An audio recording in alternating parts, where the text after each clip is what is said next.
नमस्कार। हिमाचल प्रदेश की खबरें लेकर मैं हूं आपके साथ संदीप निरंजन सरकार। खबर शिमला से है, जहां बारिश को लेकर सीएम सुखविंदर सिंह सुक्खू ने प्रदेश वासियों से अपील की है। सीएम ने कहा कि नदी नालों के पास जाने से बचे। इसी के साथ सीएम ने प्रशासन अलर्ट पर एहतियात बरतने और लोगों को जागरूक करने के लिए प्रशासन को निर्देश दिए हैं। बता दें कि हिमाचल में आगामी 24 घंटे में भारी बारिश का अलर्ट जारी किया गया है। तो जिस तरह से जो है प्रदेश में भारी बारिश हो रही है, जगह जगह ऐसी खबरें भी आ रही है कि काफी नुकसान भारी बारिश से देखा जा रहा है। तो वहीं आगामी 24 घंटों में भारी बारिश के अलर्ट भी यहां पर जारी किया गया है, जिसको लेकर अब सीएम सुक्खू ने भी प्रशासन को अलर्ट रहने के निर्देश दिए हैं। साथ ही कहा कि किसी भी तरह की स्थिति से बचने के लिए प्रशासन तैयार रहे और सभी जगह नजर बनाए रखी जाए। मेरा सभी प्रदेशवासियों से अनुरोध है कि वे नदी नालों के किनारे ना जाएं, क्योंकि अगले 24 घंटे में और तेज बारिश होने की संभावना है। आपने सावधान रहना है और हमने प्रशासन को भी अलर्ट कर दिया है कि वो सभी प्रकार के एहतियात बरते और लोगों को इस बारे में जागरूक भी करें। धन्यवाद। जय हिंद, जय हिमाचल। और हिमाचल प्रदेश में 2 दिनों से हो रही भारी बारिश से तबाही मची हुई है। बीते 24 घंटों में भारी बारिश के कारण हो रहे लैंडस्लाइड से 3 नेशनल हाईवे समेत 736 सड़कें यातायात के लिए बंद हो गई हैं, जबकि 5 लोगों की इस दौरान मौत भी हो चुकी है। मौसम विज्ञान केंद्र शिमला ने कल तक भारी बारिश की चेतावनी दी है, जिसे देखते हुए सरकार ने सभी जिला उपायुक्तों को अलर्ट पर रहने के निर्देश जारी किए हैं। वहीं राजस्व और बागवानी मंत्री जगत सिंह नेगी ने कहा कि बीते कल से हो रही भारी बारिश की वजह से प्रदेश के अलग अलग जिलों से नुकसान की खबरें आ रही है और अगले 24 घंटे में भी भारी बारिश की संभावना है। भारी बारिश की वजह से प्रदेश को करोड़ों रुपए का नुकसान हुआ है। जहाँ लोसर में बर्फ पड़ी है और काजा के जो सब डिवीजन है हमारे, उसमें भी बारिशें काफी हुई है, तो जो हमारे संपर्क सड़कें हैं काफी अवरुद्ध हुआ है। तो अभी तो उधर सूचना ही मिली है और जैसे ही बारिशें खत्म होगी तो फिर उन पर जो है युद्ध स्तर पर उनको बहाल करने का काम किया जाएगा। प्रदेश की बात करें, क्या स्थिति है, ताजा स्थिति कुल्लू जहाँ रेड अलर्ट जारी है?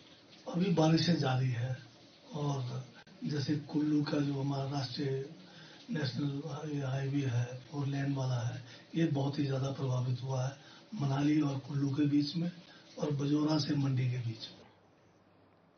तो वहीं मंडी समेत आसपास के जिलों में लगातार हो रही बारिश को लेकर जिला प्रशासन पूरी तरह से अलर्ट है। डीसी ने जिले के सभी सरकारी और गैर सरकारी शिक्षण संस्थानों में सोमवार 10 जुलाई को छुट्टी घोषित की है। वहीं एडीएम अश्विनी कुमार ने बताया कि जिले में लगातार हो रही भारी बारिश की वजह से रविवार 10 बजे तक प्राप्त सूचना के अनुसार 173 सड़कें बंद रही। उन्हें यथाशीघ्र बहाल करने का प्रयास जारी है। राहत बचाव कार्यों में एसडीआरएफ के साथ साथ एनडीआरएफ की टीम की भी मदद ली जा रही है। उन्होंने कहा कि पार्वती, लारजी और पंडोह डैम में सिल्ट भरने के कारण उनकी सफाई के लिए डैम के गेट खोले गए हैं। ऐसे में नदियों में जल स्तर और बढ़ सकता है। तो लगातार जिस तरह से भारी बारिश हो रही है, उसके चलते अब जल भराव की खबरें भी आने लगी है। मंडी से भी आपको खबर बता रहे हैं, जहां पर डीसी ने अधिकारियों को सख्त निर्देश दिए हैं। साथ ही ये भी कहा गया है कि डैम यहां पर खोला जा सकता है, जिससे आगे भी पानी जो है बढ़ सकता है। 10 जुलाई तक शिक्षण संस्थानों की भी छुट्टियां की गई है। प्रशासन ने भारी बारिश को देखते हुए और जिस तरह से जो है जल भराव की खबरें भी सामने आ रही है, प्रदेश में जो हालात बने हुए हैं उसके लेकर प्रशासन ने तय किया है कि 10 तारीख को शिक्षण संस्थानों को एहतियात के तौर पर बंद रखा जाए। मौसम विभाग की तरफ से पिछले कल शाम को 9 तारीख और 10 तारीख तक के लिए जो है वो रेड अलर्ट जारी किया गया है और पिछले 24 घंटे में बहुत ज़्यादा बारिश हो रही है हिमाचल के लगभग सभी डिस्ट्रिक्ट्स में और खास करके जो हायर रीचेज में है कुल्लू की तरफ बहुत ज़्यादा बारिश होने की वजह से नदियों का जलस्तर बहुत बढ़ा हुआ है। अभी तक मंडी में 172 रोड प्लस नेशनल हाईवे जो है वो अवरुद्ध हो गया हुआ है और उसके रेस्टोरेशन का काम चल रहा है। और शिमला में बीजेपी के राष्ट्रीय अध्यक्ष जगत प्रकाश नड्डा ने बीजेपी के पूर्व प्रदेश अध्यक्ष और सांसद सुरेश कश्यप को राष्ट्रीय कार्यकारी समिति का सदस्य नियुक्त किया है। इस नियुक्ति के लिए सुरेश कश्यप ने बीजेपी के समस्त नेतृत्व का धन्यवाद किया। उन्होंने कहा कि इस नियुक्ति के लिए मैं प्रधानमंत्री नरेंद्र मोदी, केंद्रीय मंत्री अमित शाह, बीजेपी राष्ट्रीय अध्यक्ष जगत प्रकाश नड्डा, केंद्रीय मंत्री अनुराग ठाकुर, प्रदेश प्रभारी अविनाश राय खन्ना, सह प्रभारी संजय टंडन और बीजेपी प्रदेश अध्यक्ष डॉक्टर राजीव बिंदल का धन्यवाद करता हूं। इस दौरान सभी नेतागणों ने सुरेश कश्यप को शुभकामनाएं भी दी हैं। बीजेपी नेताओं ने सुरेश कश्यप को बधाई दी है। नई जिम्मेदारी उन्हें दी गई है। बीजेपी के नए राष्ट्रीय कार्य समिति सदस्य नियुक्त किए गए हैं, जिसको लेकर उन्होंने बीजेपी के शीर्ष नेतृत्व का धन्यवाद किया है। पीएम मोदी से लेकर बीजेपी राष्ट्रीय अध्यक्ष जेपी नड्डा समेत तमाम बीजेपी दिग्गजों का और नेताओं का यहां पर उन्होंने धन्यवाद किया है। उसके बाद बीजेपी नेताओं ने भी सुरेश कश्यप को बधाइयां दी। मैं बहुत बहुत आभार प्रकट करता हूं अपने राष्ट्रीय अध्यक्ष परम आदरणीय श्री जगत प्रकाश नड्डा जी का, माननीय प्रधानमंत्री श्री नरेंद्र मोदी जी का, माननीय गृह मंत्री श्री अमित शाह जी का, माननीय महामंत्री संगठन श्री बीएल संतोष जी का, जिन्होंने कि मुझे एक नई जिम्मेदारी सौंपी है और राष्ट्रीय कार्यकारिणी में मुझे सदस्य के रूप में नियुक्ति दी है। मैं अपने शीर्ष नेतृत्व का बहुत बहुत आभार प्रकट करता हूं और मैं आश्वस्त भी करना चाहूंगा कि पार्टी ने मुझे प्रदेश अध्यक्ष का दायित्व पहले दिया 2020 से 2023 तक मुझे प्रदेश अध्यक्ष के रूप में कार्य करने का मौका मिला। तो वहीं शिमला जिले में सेब सीजन शुरू हो गया है और सरकार ने इस बार किलो के हिसाब से सेब बेचने की व्यवस्था की है, लेकिन 24 किलो पर सीलिंग लगाई गई है, जिससे बागवान परेशान है और उसे लगातार हटाने की मांग की जा रही है। वहीं कांग्रेस के पूर्व अध्यक्ष और ठियोग से विधायक कुलदीप राठौर ने प्रदेश सरकार से जल्द सीलिंग हटाने और यूनिवर्सल कार्टन की व्यवस्था करने की मांग उठाई है। कुलदीप राठौर ने कहा कि प्रदेश सरकार की ओर से जो सेब किलो के हिसाब से बेचने की व्यवस्था की गई है, यह फैसला स्वागत योग्य है, लेकिन जिस तरह से 24 किलो पर सीलिंग लगाई गई, सरकार इसे तुरंत हटाए और यूनिवर्सल कार्टन की व्यवस्था की जाए।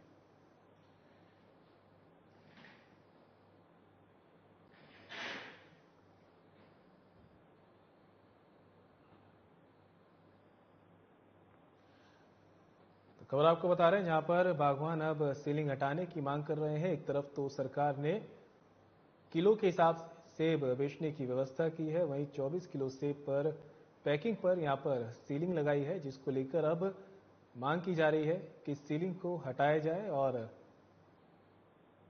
कांग्रेस विधायक भी यहां पर इस बात को सामने रख रहे हैं, कह रहे हैं कि किलो के हिसाब से सेब बेचने की व्यवस्था जो सरकार ने लागू की है वो स्वागत योग्य है, लेकिन जिस तरह से 24 किलो की पैकिंग पर यहां पर सीलिंग लगाई गई है उसे हटाया जाए। और बागवान भी इस सीलिंग को हटाने की लगातार मांग कर रहे हैं। मेरा स्टैंड है, मेरी जो स्थिति है वो मैं पहले स्पष्ट कर चुका हूं और मैंने माननीय जो बागवानी मंत्री है उनसे भी बात की है और जिस दिन ऑफिसर्स की मीटिंग थी उस दिन भी मैंने अपना स्टैंड जो है बिल्कुल क्लियर किया है। मुझे लगता है कि आज जो हालात है और जो जमीनी परिस्थिति है उसके मुताबिक जो है सीलिंग हटाना जरूरी है और मैं पहले भी कह चुका हूं कि जब तक यूनिवर्सल कार्टन प्रचलन में नहीं आएगा ये समस्या जो है बनी रहेगी, क्योंकि अभी टेलीस्कोपिक कार्टन का प्रचलन है और उस वजह से ये समस्या आ रही है। तो हिमाचल प्रदेश राजस्व विभाग के कानूनगो और पटवारी संघ की राज्य स्तरीय बैठक का आयोजन हुआ। नाहन में ये आयोजन हुआ है। इसमें प्रदेश के 8 जिलों से प्रतिनिधियों ने भाग लिया। इस राज्य स्तरीय बैठक का उद्देश्य कर्मचारियों को फील्ड में आ रही अनेकों समस्याओं के बारे में सरकार को अवगत कराना था और कार्य को लेकर दबाव को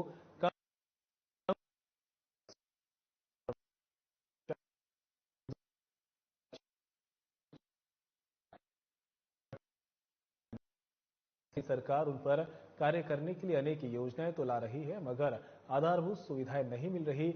ऐसे में कार्य प्रभावित हो रहे हैं। नाहन में बैठक हुई है, कर्मचारियों और कानूनगों की बैठक हुई। यहां पर सुविधा उपलब्ध करवाने पर चर्चा की गई है। संयुक्त पटवारी एवं कानूनगो महासंघ हिमाचल प्रदेश की यहां पर बैठक हुई, जिसमें तमाम कर्मचारी भी शामिल हुए हैं। 8 जिलों के प्रतिनिधि इस बैठक में हिस्सा लेने पहुंचे हैं। साथ ही उन्होंने कहा कि कर्मचारियों को सुविधाएं उपलब्ध करवाई जाएं, इसको लेकर चर्चा की गई। साथ ही सरकार के सामने भी बातों को पहुंचाया गया। नाहन सिरमौर में जो करने जा रहे हैं, ये इसलिए हमें करनी पड़ी कि सरकार की जो भी नीतियां हैं उनका पालन करना हमारा कर्तव्य है। सरकार की नीतियों को ग्राउंड लेवल तक ले जाना हमारा कर्तव्य है, लेकिन उसमें जो कार्य प्रणाली है उनको इम्प्लीमेंटेशन कराने की उसकी बहुत बड़ी खामियां हैं। जैसे मैं एक उदाहरण दूं, अभी जो स्वामित्व योजना का कार्य चला हुआ, ड्रोन से फोटो खींच दिए और हमें उसकी लिस्टें दे दी। उस पर ना कोई आइडेंटिफिकेशन है, ना कोऑर्डिनेट्स हैं, लैटिट्यूड लॉन्गिट्यूड, ना हमारा नंबर खस रहा है।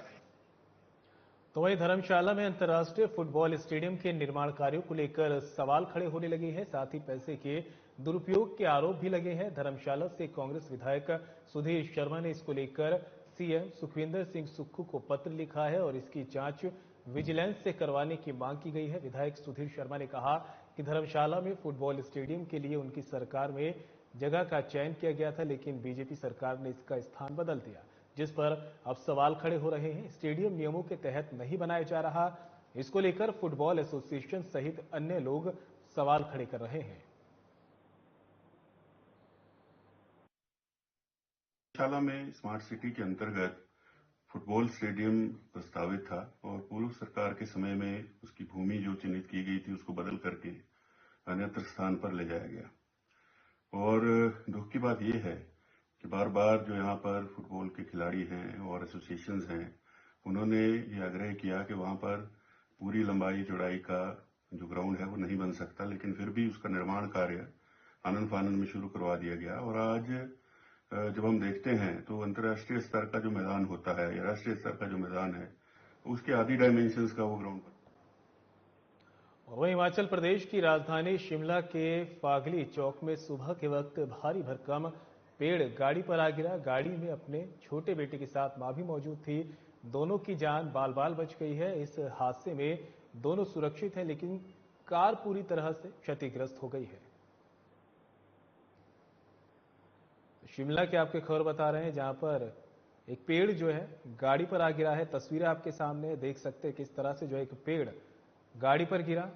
इस दौरान मां के साथ बच्चा भी गाड़ी में मौजूद था। राहत की बात यह रही कि दोनों सुरक्षित हैं, उन्हें कुछ नहीं हुआ, लेकिन गाड़ी काफी डैमेज हो गई है, नुकसान गाड़ी को पहुंचा। और तस्वीरें देखकर आप अंदाजा लगा सकते हैं कि हादसा किस तरह का रहा होगा। और आसपास के जब लोग पहुंचे तो मां और बच्चे को यहां पर सुरक्षित बाहर निकाला गया।